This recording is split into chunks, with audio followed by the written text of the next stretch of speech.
राधे कृष्णा कृष्ण कृष्ण राधे राधे, राधे श्याम श्याम श्याम राधे राधे। जय श्री कृष्ण। संडे सत्संग में सभी का स्वागत है। गुरुदेव और श्री कृष्ण को याद करते हुए शुरू करते हैं आज का सत्संग। फासलों से दूर है तू पर दिल के पास है, चेहरे की हंसी भी तू पर तेरे बिन दिल उदास है। इस दिल में सुकून है पर बेचैनी भी साथ है, हर लफ्ज़ में तेरा नाम और पल बस तेरा ही ख्याल है। ये बस मेरा एहसास है या तेरी मोहब्बत का कमाल है। ऐसा ही तो होता है जब कृष्ण से प्रेम हो जाता है। वो हमसे दूर होते हैं फिर भी हमें पास ही अनुभव होते हैं। हमारे चेहरे पे मुस्कान भी उन्हीं की वजह से आती है और उनकी वजह से ही ये मन परेशान भी हो जाता है। इस दिल को सुकून भी उनके एहसास से मिलता है और उनको अपने पास ना पाने की वजह से बेचैनी भी होती है। बात बात पर कृष्ण याद आते हैं और हर पल उनका ख्याल रहता है। तो ये क्या है, या तो कृष्ण की मोहब्बत है या फिर सिर्फ मेरे एहसास। लेकिन कृष्ण कुछ भी हो, जो भी है वो तेरा ही प्रेम है, क्योंकि तुझी में डूबकर हम अपने आप को धन्य समझते हैं। इस नर्तन का जो उद्देश्य है वो सफल कर पाते हैं और उसमें हमारा कुछ भी प्रयास नहीं होता। जो करते हो आप करते हो, आप ही की वजह से आपसे प्रेम होता है, क्योंकि जीवात्मा के भीतर परमात्मा का प्रेम भगवान स्वयं ही जगा पाते हैं। क्योंकि अन्यथा तो जीव हमेशा भोगों में, कामनाओं में, वासनाओं में इतना फंसा हुआ है, इतना मोह में फंसा हुआ है, माया में फंसा हुआ है कि उसे परमात्मा का प्रेम, परमात्मा की बातें, परमात्मा का सत्संग, परमात्मा का भजन, परमात्मा की पूजा अर्चना वंदना कुछ भी कार्य ज़रूरी नहीं लगता। जब घर में कुछ विशेष कार्य हो, कोई फंक्शन हो, कुछ भी हमें अर्जेंट काम हो, तो हम सबसे पहले पूजा को छोड़ते हैं, भगवान की भजन को छोड़ते हैं कि उसे हम स्किप कर सकते हैं। अन्यथा हम जो रूटीन जो भी अपने कार्य होते हैं, दैनिक दिनचर्या होती है, उसमें से क्या स्किप करते हैं? कुछ भी नहीं करते। खाना भी हम खाते हैं, अपना ऑफिस भी जाते हैं, दुकान पर जाना, खाना बनाना, स्त्री हो या पुरुष, जिसका जो कार्य है वो स्वयं सभी करता है। लेकिन जब जल्दी होती है, कहीं कुछ काम होता है, तो भगवान की पूजा हम तुरंत छोड़ देते हैं, जबकि ऐसा नहीं करना चाहिए। हमें उनसे क्षमा प्रार्थना करने के उपरांत सूक्ष्म रूप से अवश्य ही उनका ध्यान और स्मरण करना चाहिए। और गोपियां तो सदैव हर वक्त कृष्ण का स्मरण करती हैं और भगवान भी यही कहते हैं। वो कब कहते हैं कि तुम 2-4 घंटे मुझे दो, वो तो ये कहते हैं कि तुम हर कार्य को करते करते मुझे याद रखो, हर कार्य को करते करते मुझे याद रखो, मुझे स्मरण करते रहो। तुम्हारे हर कार्य को मुझ पर छोड़ दो, तो उस कार्य से होने वाला हानि लाभ भी मेरा ही हो जाएगा। क्योंकि वास्तव में हर प्रकृति के कण कण में प्रभु का निवास है और हर कार्य उन्हीं का ही है।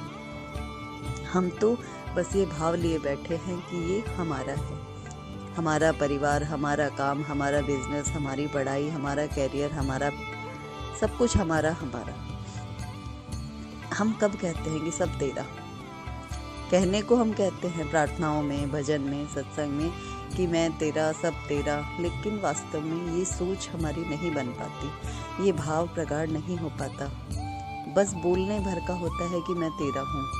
बाकी जब भी कोई प्रतिकूलता आती है, अनुकूलता आती है, हम उसका क्रेडिट खुद को ही देते हैं। दुख आता है तो फिर भी हम ये बोल देते हैं कि भगवान की वजह से ऐसा हो गया, भगवान ने हमें दुख दे दिया। लेकिन जब सुख आता है, कोई अच्छी चीज़ होती है, प्रशंसा मिलती है, सम्मान मिलता है, उसका क्रेडिट हम खुद को ही देते हैं कि हमने मेहनत करी तो ऐसा हुआ। लेकिन जब सुख जो देता है वो दुखी के कांटे भी हमें निखारने के लिए देता है। क्योंकि कोई भी पुष्प जब तक कांटों की सेज पर नहीं सोता, तब तक वह पुष्प नहीं बन पाता। हर पुष्प के इर्द गिर्द कांटे होते हैं। वैसे ही मनुष्य का जो तन है, मनुष्य का जो मन है, मनुष्य का जो जीवन है, उसमें जब तक प्रतिकूलता नहीं आएगी तब तक कैसे निखार आएगा। सोना भी तप कर ही कुंदन कुंदन बनता है। इसी तरह दुख जो है हमारे लिए अवसर है परमात्मा की ओर चलने का। और जैसे ही दुख आता है हम विचलित हो जाते हैं, हमें ऐसा लगने लगता है कि हमारा साथी कोई नहीं, हम अकेले पड़ जाते हैं। लेकिन फिर भी उस अकेलेपन में प्रभु अपना एहसास देते हैं, क्योंकि जब चारों तरफ का जाल हट जाता है, लोगों का जाल, विचारों का जाल, और प्रतिकूलता में थोड़ी गंभीरता आ जाती है, जीवन में थोड़ा एक स्थिरता आ जाती है, एक ऐसा लगता है कि अब कोई नहीं है पास। जब हम अकेले बैठकर उसका स्मरण करते हैं, उसको पुकारते हैं, तो वो अवश्य ही हमारे पास आता है और उसका अनुभव भी हमें होता है। लेकिन पुकार गहराई से हो, अंतस से हो, हृदय विदारक हो, कि प्रभु को हिला दे, प्रभु तक पहुंच जाए, क्योंकि वो तो अश्रु की एक बूंद पर भी दौड़ा चला आता है, लेकिन वो सच्चे मन से निकली। जिस तरह इत्र होता है, फूलों से उनको कितना मुश्किल से, कितनी मेहनत से इत्र बनता है, फूलों की महक का। तो वो जो इत्र होता है वो प्रभु को क्यों पसंद है? क्योंकि वो एक बहुत सारे प्रोसीजर के बाद वो इत्र निकला, तब उसमें से इतनी खुशबू आती है। उसकी बोतल भी खाली हो जाती है तो भी वो महकती रहती है। बस इसी तरह जीवात्मा है कि हमारा ये नर्तन और ये मन, ये बुद्धि, ये चित्त, ये स्वभाव, सब कुछ को निचोड़ कर जो हमारे भीतर भाव का इत्र है, वो हमें हरि को चढ़ाना है। क्योंकि कृष्ण तो इत्र का दीवाना है, और वो भाव का इत्र प्रभु के चरणों में चढ़ाते ही हमारे अंतस का सब कुछ महक उठता है। मन, बुद्धि, चित्त, स्वभाव, वाणी, सब जगह प्रेम ही प्रेम हो जाता है।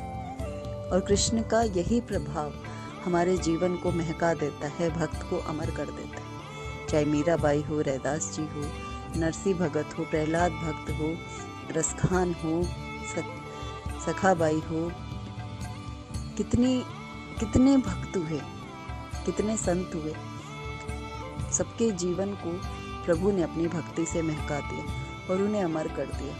हर भक्त की जीवनी हमें प्रेरणा देती है कि हम प्रभु के लिए किस तरह चलें, किस तरह उनका प्रेम पाएं, या उन्हें किस तरह उनके लाड लड़ाएं, किस तरह मनोहार करें। बस इसी तरह हमें सत्संग सुनते सुनते, प्रभु का भजन करते करते, उनका नाम जप करते करते अपने इस मनुष्य तन को सफल करना है।